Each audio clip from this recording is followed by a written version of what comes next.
to remember your wider self, your deeper self.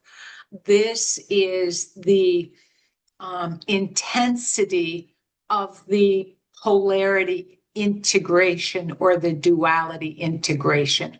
And it would make sense that it is coming through also your genomes, your DNA encoding, and your emotional, psychological experiences in this lifetime on this planet.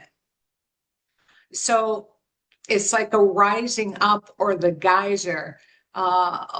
What I'm seeing is like when you hit oil and that oil comes just shooting up out of the ground. This is me speaking because he's giving me visuals with this. It just comes shooting up out of the ground. It was like it was, the pressure had been building and had been building. And there's a feeling of this pressurized release, and it's deep in the bowels of your own matrix, if you will, that is shooting up for your awareness, because awareness is necessary for this integration process. You are highly complex and nuanced and beautifully sculpted beings, we must say. The thought that we put into and aided in some cases in the formation, in the development, evolution of your consciousness is quite magnificent to behold.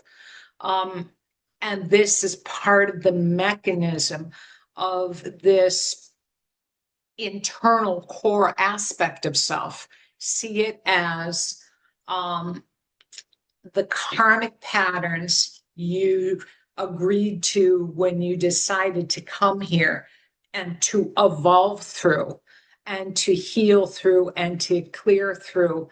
And as a motor or engine for your evolutionary path. There is human design at play. There is grand design at play. Much more of your life is not by chance or happenstance either. There are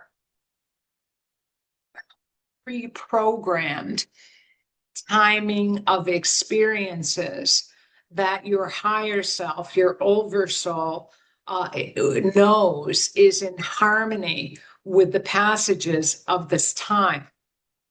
And so what I'd like to say is learning to trust yourself more, trusting your mind more, trusting your heart more.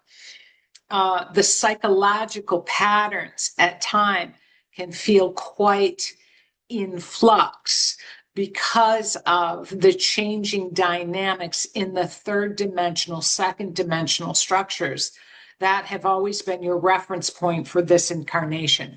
So the psychology especially can get a little bit off kilter, but so much of this depends on where you place your attention, how you fill your days, and what you choose to focus upon. Watch your thoughts.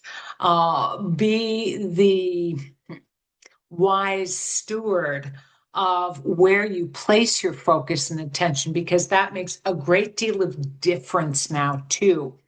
Even while some of these oil geysers are coming up from the basement of your programming, this again can be quickly or very efficiently modulated in the increased light and frequency.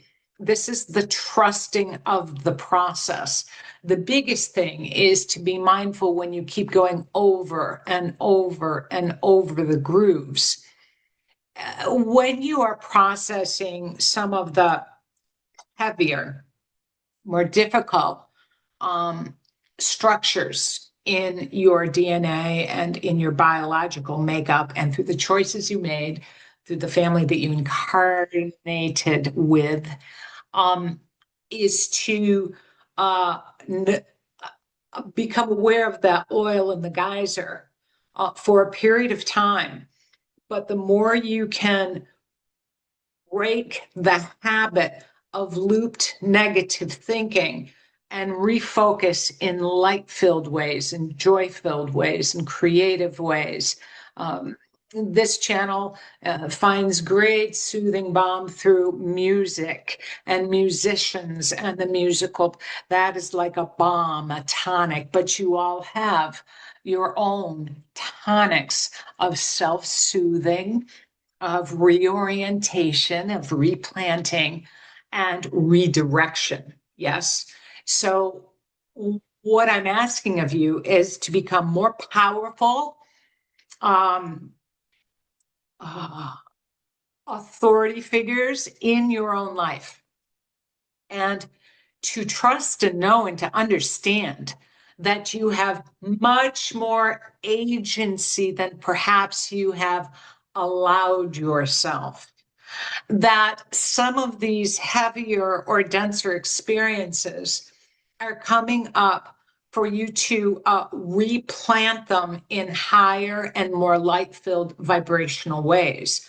For some of you, you can even look at this as old mythology, another lifetime, another chapter of experiences that were encoded through the third dimensional timeline of the incarnational process.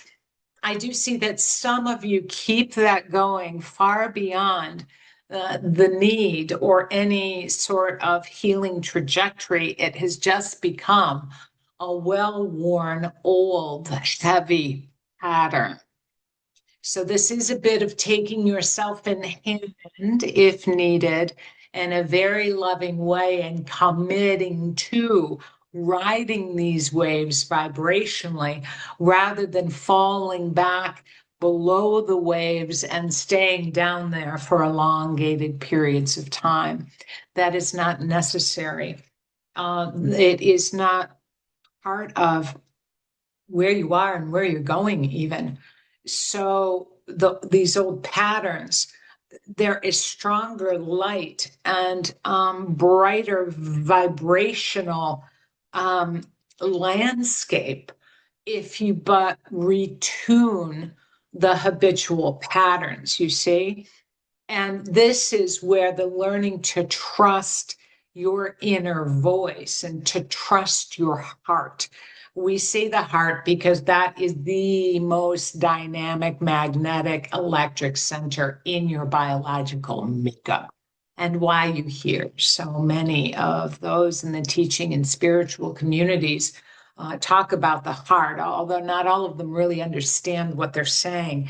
The heart is moving away from the constant linear thinking and the circular patterns of thought and just dropping into the wisdom of what feels good.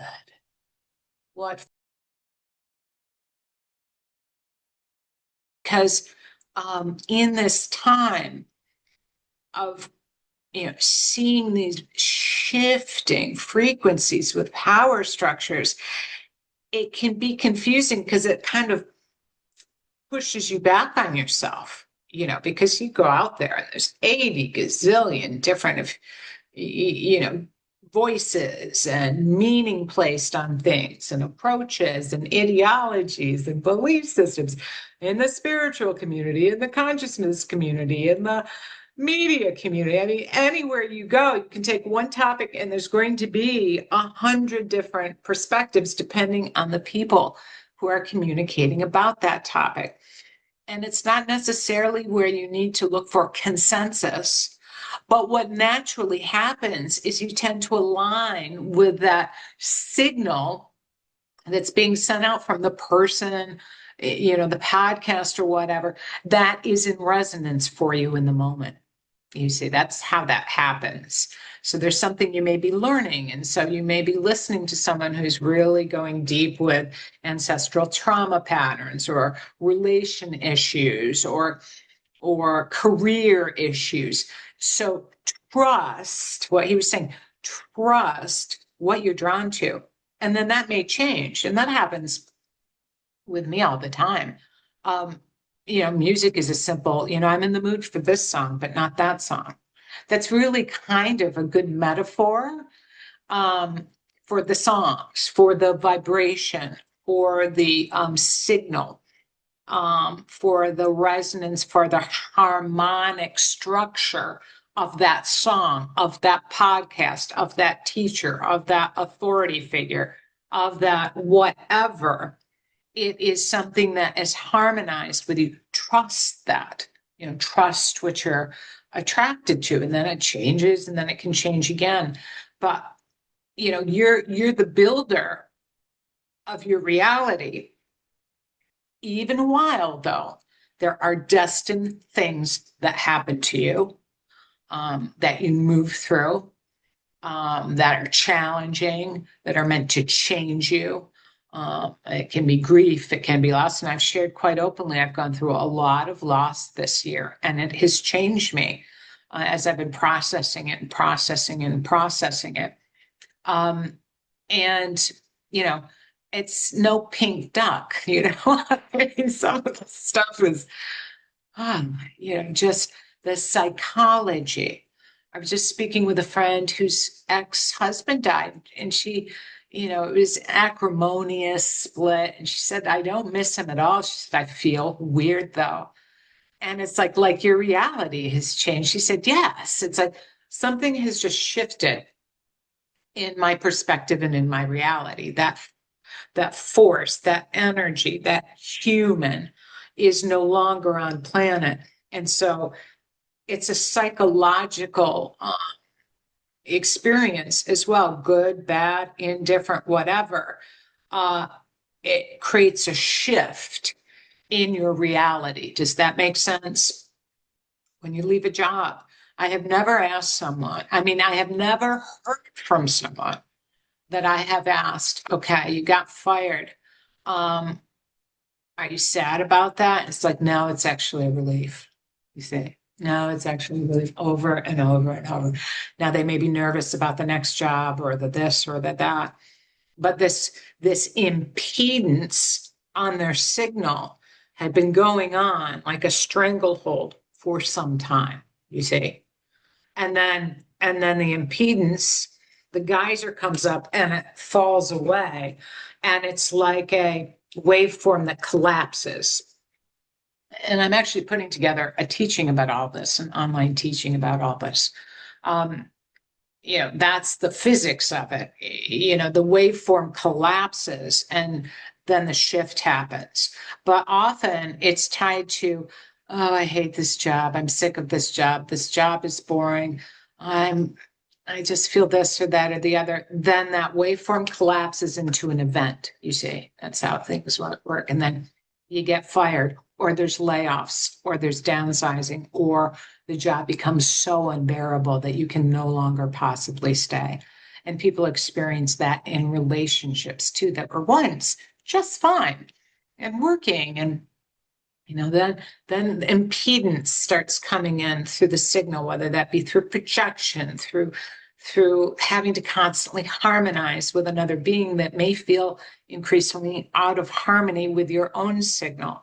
So when you look at it as signal and resonance, um, not to depersonalize things, but it's just how, energy works, and, how energy runs, and signal, and the electromagnetic and the electric and all of that, doing its thing often quite below the surface of your conscious mind, because we're communicating all of the time externally, and we're receiving other people's communications all of the time externally.